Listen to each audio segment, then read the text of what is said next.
to visit. Killed that man in Dallas. 5 days that man melted to death. What happened to the brother in Dallas? Where was the secret serum is what we all said. I remember in the beginning of Ebola, there were 2 American doctors that got sick in Africa. They flew them in a private jet straight to Atlanta to the CDC. I didn't even know CDC saw patients. There it was said they administered what the New York Times called a secret serum. I don't know what's in it. It's just like Colonel Sanders' recipe. But both of these motherfuckers survived. These doctors, thank God, are healthy. They are out there somewhere tonight at Whole Foods, touching vegetables, walking around. Everything's okay. Hey, Frank, how are you? Oh, you didn't hear him? I had Ebola last week, but I'm doing all right now. I was bleeding out of my eyes and anus, so I got concerned, but I'm okay. What happened to the brother in Dallas? They just rubbed some Vicks on that nigga's chest. Good luck, little buddy.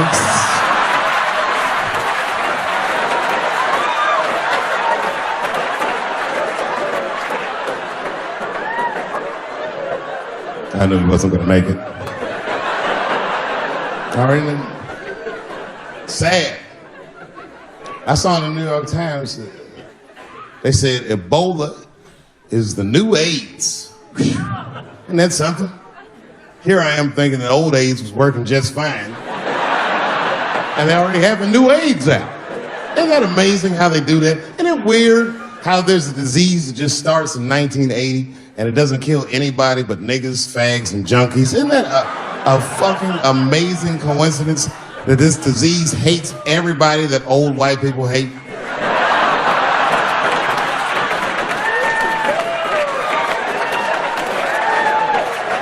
I think either God is white or the government hid that shit in disco balls. Only fun people get AIDS. Last month on the front of the New York Times, the measles was the headline. I had to check the date of the paper. I was like, measles? What is this, 1850? What the fuck is this? Why is measles in the news? Turns out they were trying to decide if mandatory vaccinations for children is the way we all want to go. Any thoughts? You say yes? I'm sorry, ladies and gentlemen. I don't know. I don't know about this one. First of all, black people generally don't trust doctors. After the Tuskegee experiments and all that shit. More importantly, don't forget Michael Jackson was killed by a doctor. Granted, he was doing drugs, but if I was a heroin addict and I had a licensed physician injecting heroin in me, I should survive that. I just be looking like, oh, I'm good, right? I'm good? It's not too much, is it? Dr. Butterfingers killed Michael Jackson. After that, I was like, fuck going to the doctor. The fuck am I getting my kids vaccinated for an old-ass disease like measles? This is ridiculous. You might as well give them a diarrhea shot if you're so worried. Diarrhea has a bigger body count than the measles do. You know, diarrhea is funny today, but 100 years ago, if your ass had diarrhea, you were a goner. There was like a 0 chance of survival. You get that first squirt, uh-oh. Better start getting my affairs in order. But I don't have much time. It's diarrhea. It's very serious. You just watch your buddy slowly die in a pool of his own shit. Oh, I give up diarrhea. Too strong.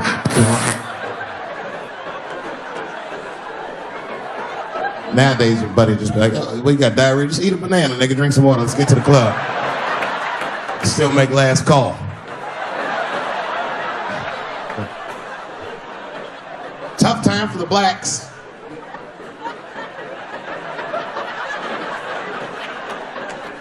These are not good times for the blacks. I don't know if you know what I'm talking about, right? Police are killing us again. It's a very unfortunate set of circumstances because we were doing very well. You know, America has a racial hot seat. I think we can all agree that that's the truth. And we can also agree that that hot seat is traditionally occupied by African Americans in general, African American men in particular. Although I can see that in recent years, that seat has been occupied by Mexicans, and I dare say Arabs. And we, the Black Americans, would like to thank you both for your sacrifice and your struggle. We needed a break. We needed a goddamn break. We all go through something, but at least I can leave my backpack someplace.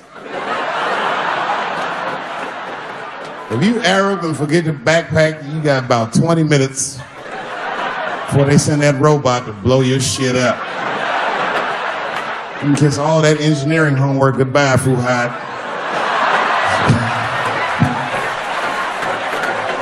Now ISIS is #1 on the terrorist charts. And ISIS is fucking scary. Because if ISIS catches you, they're going to cut your head off. That's what they do. I've seen them do it on YouTube. It was fucking awful. He looked right in the camera and say, "Obama, I am back."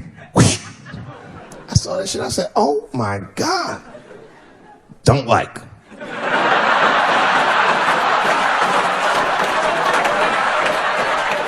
How's this guy cutting people's heads off on YouTube? I can't even post a dick pic, and this motherfucker is decapitating people. I'm gonna have to change my settings.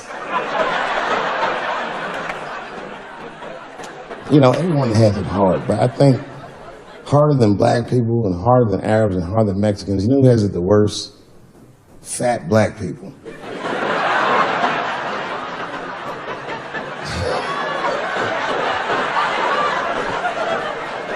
It's hard for white people to understand, but that's what I'm saying is very true. Fat black people have a really rough road, because all manner of things kill white people. But you know what kills more black people than anything, more than police and terrorism? Salt, nigga. Regular ass table salt. Here, white people are getting Ebola cures and shit, and meanwhile, I'm dying from fucking the flavoring.